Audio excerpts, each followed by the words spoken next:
G'day everyone, Viv here. I hope you're all keeping well. We all love to collect miniatures. We love to paint them, we love to play with them, but we love to collect them. And we've all got, I'm sure, huge numbers of miniatures hanging around in our collections that are just sitting there waiting for the day that we're actually going to get around to painting them.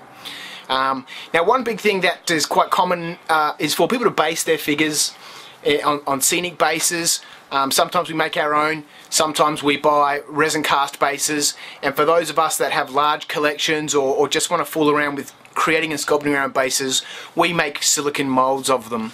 Now, there's several of us out there who have made molding tutorials on creating base molds, including myself. Squidgy Bidge jumps to mind, but I've also just finished watching a tutorial, a much more complete tutorial from not just a hobbyist, but from a professional.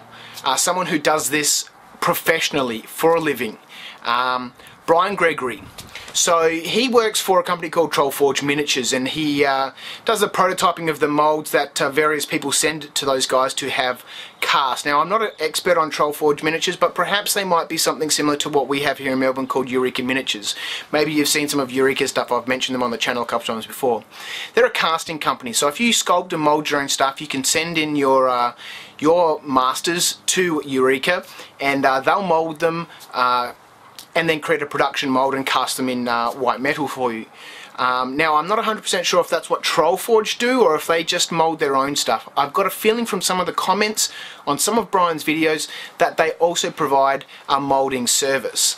Now, Brian's put up recently in the last couple of days a very extensive series on RTV, well, not just RTV, but he goes through and explains a whole bunch of stuff about different sorts of rubbers, about the molding process for creating two-part molds, and how he, as a professional, approaches molding, including cutting gates and air vents and all that sort of stuff into two-part molds for reproducing small pieces, multi-part kits, multi-part models, and I found it really, really interesting.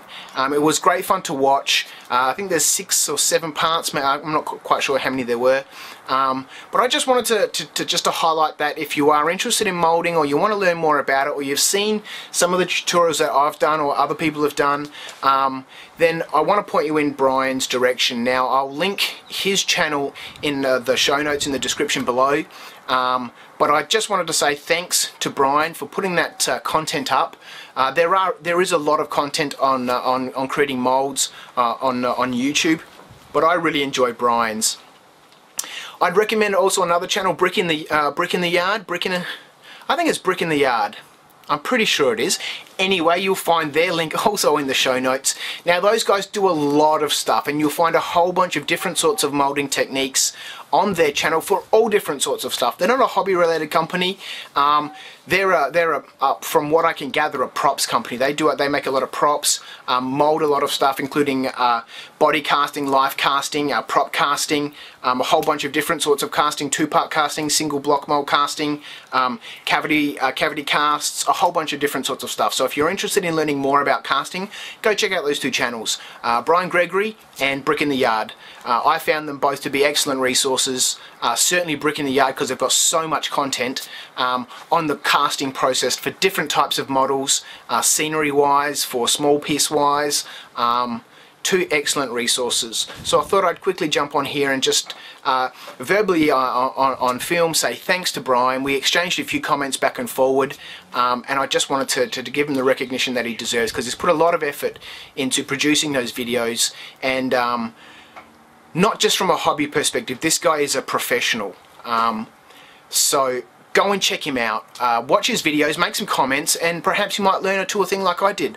So thanks for watching. New updates coming really soon, so don't forget to subscribe if you haven't. Click that like button if you like this video. I always find it's really useful to share content like that. So we'll come back soon with an update on the crystals I've been working on and a couple of other things in the pipeline. Thanks for watching. See ya.